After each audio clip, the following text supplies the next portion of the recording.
Kembali di News Pagi, pemirsa, pelaku penusukan PLT Kepala Dinas Pariwisata dan Ekonomi Kreatif DKI Jakarta, Gumilar Eka Laya, masih diperiksa di Polres Metro Jakarta Selatan. Pelaku juga menusuk seorang petugas keamanan.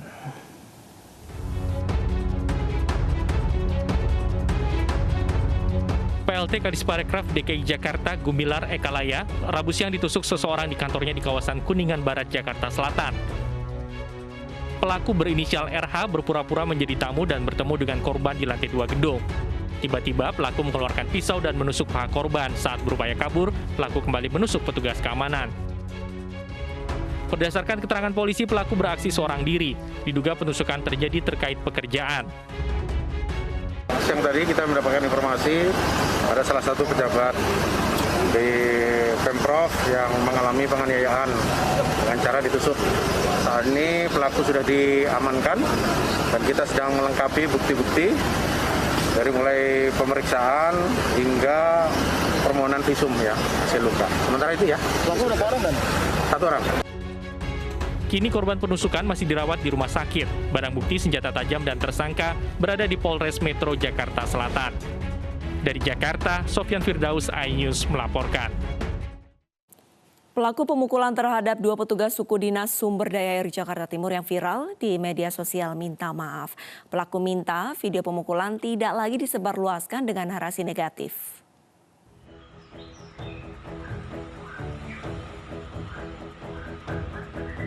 Insiden pemukulan terhadap 2 petugas suku dinas sumber daya air yang bertugas menangani banjir terekam CCTV. 3 orang pria menghampiri petugas suku dinas sumber daya air Jakarta Timur yang sedang menurunkan pompa air mobile untuk mencegah banjir. Mobil petugas Sudin SDA yang menghalangi jalan membuat ketiga orang yang ingin melintas marah, bahkan salah satunya memukul petugas. Pelaku mengaku terburu-buru karena ada keluarga yang sakit sehingga marah ketika mobil Sudin SDA menghalangi. Selang beberapa hari setelah viral, pelaku pemukulan akhirnya meminta maaf kepada korban di kantor suku dinas sumber daya air Jakarta Timur. Dengan ini saya menyatakan permohonan maaf yang pertama terhadap pihak korban dari rekan-rekan SDA, Bapak Irfan dan Pak Hendi. Yang kedua, kepada segenap Pemprov DKI Jakarta, khususnya Suku Dinas Sumber Daya Air Kota Administrasi Jakarta Timur. Yang ketiga, umumnya kepada seluruh masyarakat Indonesia yang sudah resah terkait video yang tersebar di media sosial yang mungkin kurang pantas untuk ditonton dan lain-lain. Masalah akhirnya diselesaikan secara kekeluargaan. Korban bernama Ipan telah memaafkan pelaku dan meminta video pemukulan tak lagi disebarluaskan dengan narasi negatif. Dari Jakarta, Rio Manik, iNews melaporkan. Direktorat Tindak Pidana Narkoba Barreskrim Polri menggagalkan penyelundupan narkoba jenis sabu melalui jalur laut oleh jaringan narkoba internasional. 353 kg sabu disita dari tangan 11 orang tersangka.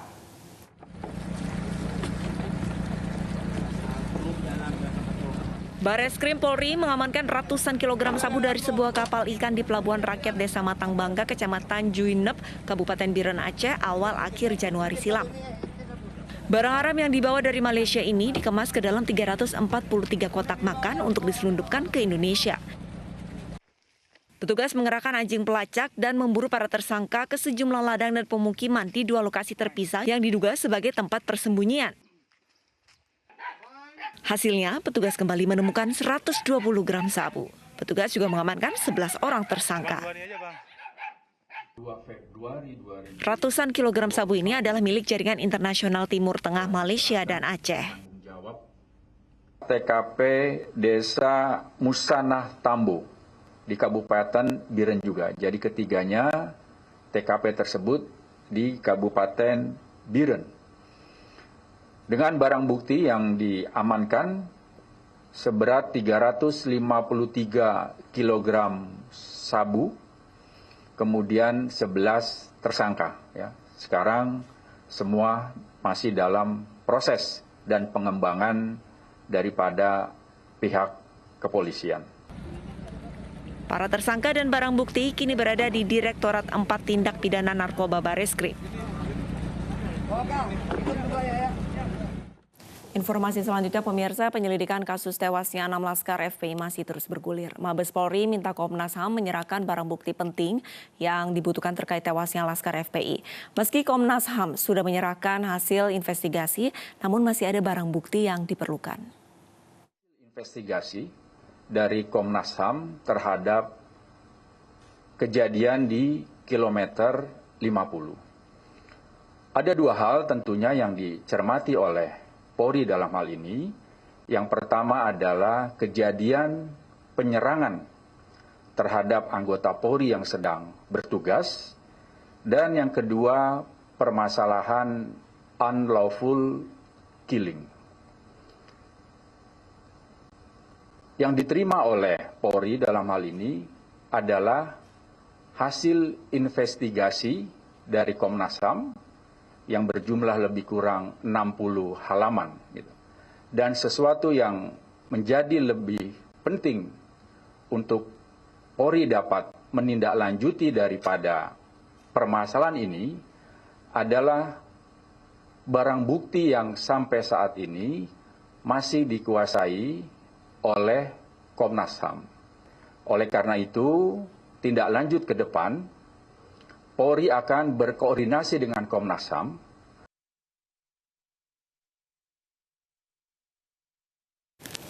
Polisi menangkap satu terduga pelaku pembunuhan satu keluarga di Rembang, Jawa Tengah. Tersangka sempat mencoba bunuh diri saat menjalani perawatan di rumah sakit.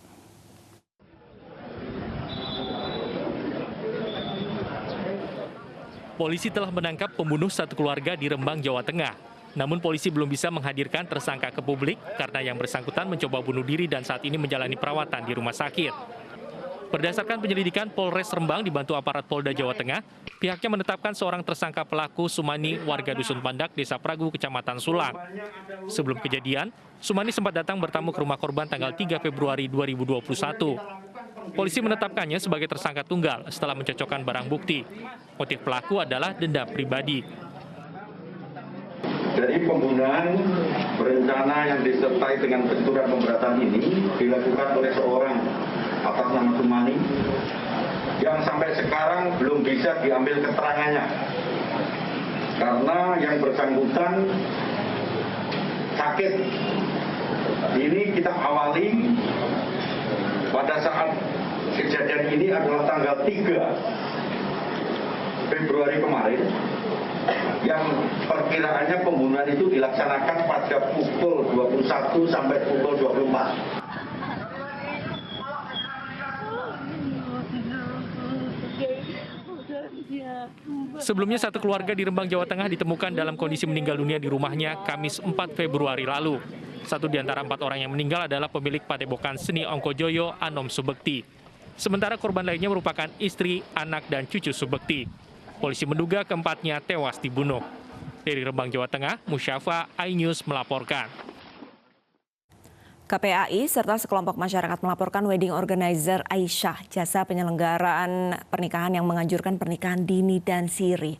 Di situsnya, wedding organizer ini menganjurkan menikah pada usia 12 hingga 21 tahun. Hal ini membuat sejumlah pihak gerah.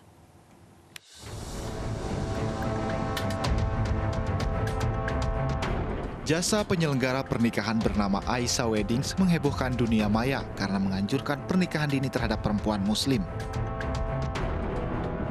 Dalam situsnya, wedding organizer ini menganjurkan pernikahan pada usia 12 hingga 21 tahun. Tak hanya itu, Aisyah Wedding juga menganjurkan menikah siri walau tidak akan diakui oleh kantor urusan agama.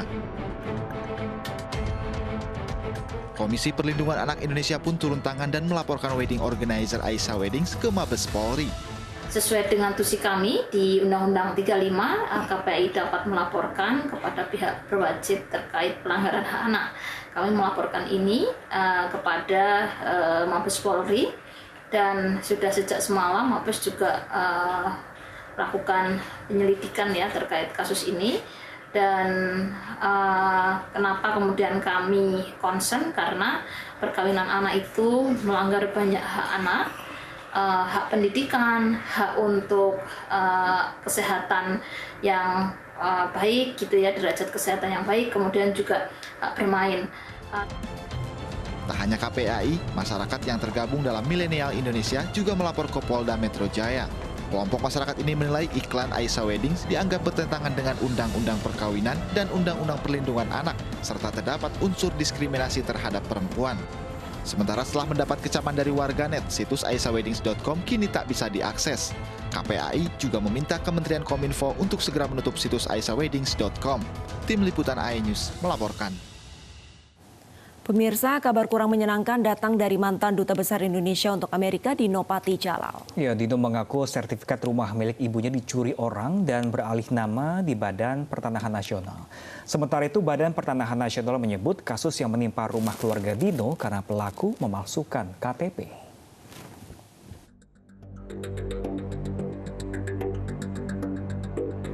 Melalui akun Twitternya, mantan Duta Besar Indonesia untuk Amerika Dino Patijalal mengungkap kasus penipuan sertifikat tanah yang menimpa rumah ibunya. Dino mencuit rumah keluarganya telah dijarah oleh komplotan pencuri sertifikat tanah. Sertifikat rumah milik ibunya telah beralih nama di BPN, padahal ibunya tak pernah menjualnya. Menanggapi kasus yang menimpa keluarga Dino, Menteri Agraria dan Tata Ruang Sofyan Jalil menyatakan, polisi telah menangkap pelaku mafia tanah Freddy Kusnandi dan 3 orang lainnya. Menurut BPN, ada kasus penipuan KTP dalam kasus rumah Ibu Dino. BPN juga akan melakukan audit internal baik dalam BPN maupun PPAT untuk memeriksa apakah ada keterlibatan dalam kasus rumah Ibu Dino. Dari segi hukum tanah, administrasi hukum tanah, kelihatannya semuanya oke. Ya, semua persyaratan ada AJB, ya, kemudian ada pengecekan, ya, dicek ke kantor BPN, ada akta jual beli, sehingga BPN tidak bisa mengetahui bahwa akte jual beli itu itu adalah orang yang tidak berhak, karena yang menurut berita yang kita dengar terjadi pemalsuan KTP. Pakar Hukum Pertanahan Universitas Jayabaya, Udin Basrudin, melihat ada kejanggalan dalam kasus penipuan sertifikat tanah milik Ibu Dino. Meski sang mafia tanah yang tertangkap diketahui menggunakan KTP palsu dalam aksinya, namun keberadaan sertifikat asli hingga jatuh ke tangan Freddy harus dipertanyakan. Kementerian Agraria dan Tata Ruang dan BPN harus melakukan pemeriksaan internal. Sertifikatnya itu adalah asli yang kemudian dipergunakan dalam konteks perbuatan itu gitu ya. Sebetulnya kan berarti, nah siapa yang menyerahkan sertifikat asli tersebut kepada dalam tanda petik mafia tersebut kan gitu ya. Kalau misalkan diserahkan oleh orang yang memang mempunyai kapasitas untuk menyerahkan, sebetulnya kan perlu dipertanyakan gitu. Polisi menangkap 3 orang terkait kasus penipuan tanah rumah Ibu Dino Patijalal. Ketiga tersangka, Arnold Siahaan, Dedi Rusmanto, dan Ferry, merupakan komplotan mafia tanah karena kasus yang sama pernah menjerat ketiganya pada tahun 2019 lalu. Ketiga tersangka saat ini telah ditahan di rutan Polda Metro Jaya dan Lapas Cipinang untuk pemeriksaan. Tim Liputan AI News melaporkan. Perbaikan jalan yang ambles di Tol Cipali di kilometer 122 terus dikebut. Informasi selengkapnya sesaat lagi, pemirsa, tetaplah bersama kami di AI News Pagi.